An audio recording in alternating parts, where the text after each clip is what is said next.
مسیح یسوع کے بابرکت اور جلالی نام میں آپ سبوں کی سلامتی ہو۔ میں ایک بار پھر اپنے چینل فیصل رحمت میں آپ سب کو خوش آمدید کرتا ہوں۔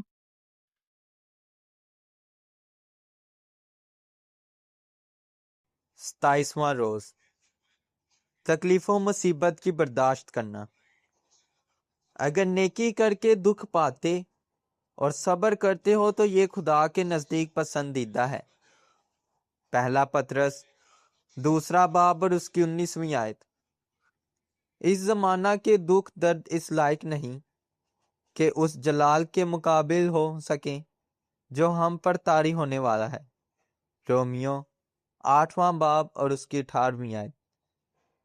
خدا کے وارث اور مسیح کے ہم میراث، بشرطے کہ ہم اس کے ساتھ دکھ اٹھائیں تاکہ اس کے ساتھ جلال بھی پائیں۔ رومیو 8واں باب اور اس کی 17ویں آیت۔ ہر انسان کی زندگی میں کبھی نہ کبھی مصیبت، رنج و عالم رونما ہوتے ہیں، خواہ وہ کوئی بھی صورت کیوں نہ اختیار کریں، اور یہ انسانی نیکی یا بدی پر منحصر نہیں، کیونکہ اکثر دیکھا گیا ہے کہ خدا کے نیک اور مقدس بندے زیادہ دکھ یا تکلیف میں پڑتے ہیں۔ عموماً جو لوگ خدا سے بے پرواہ ہوتے ہیں وہ دنوی برکتوں سے مالا مال ہو کر زندگی کا خوب لطف اٹھاتے ہیں۔ شیطان اپنے بندوں کو عیش و عشرت دینے کا وعدہ کرتا ہے، لیکن خداوند یسوع مسیح کے بندوں کو اس کے دکھوں میں شامل ہونا ہے تاکہ بالآخر اس کے جلال میں بھی شریک ہو سکے۔ مسیحی کے لیے ضروری ہے کہ وہ دکھوں کے دریا میں ہو کر گزرے، جس کے پار وعدہ کی ہوئی زمین ہے، جہاں پہنچ کر وہ اپنے دکھوں سے آزاد ہو کر ابدی آرام حاصل کرتا ہے۔ دکھ ہی کے ذریعہ سے ہماری زندگی بہتر بنتی ہے۔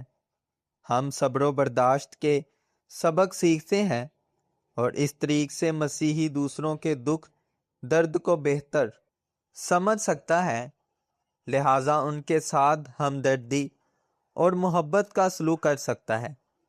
نیکی کی خاطر مصیبت اٹھانا کچھ معنی رکھتا ہے۔ اگر کسی کو ستا کر خود دکھ اٹھایا تو یہ خدا کو پسندیدہ نہیں۔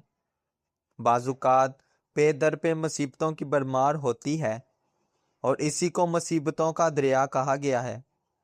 خدا کے نیک بندے خدا کی طرف سے طاقت و تقویت حاصل کر کے ان کو مسیحی طبیعت، صبر اور بردباری سے برداشت کرتے رہتے ہیں۔ وہ اپنے خداوند سے منحرف نہیں ہو جاتے، بلکہ اس کے برعکس وہ اس کے قریب تر آ جاتے ہیں، حتیٰ کہ اس کے ساتھ ایک ہو جاتے ہیں۔ پولس کہتا ہے، اس لیے میں مسیح کی خاطر کمزوریوں میں، بے عزتیوں میں، احتیاجوں میں، ستائے جانے میں، تنگیوں میں خوش ہوں، کیونکہ جب میں کمزور ہوتا ہوں اسی وقت زور آور ہوتا ہوں۔ 2 کرنتھیوں 12واں باب اور اس کی 10ویں آیت۔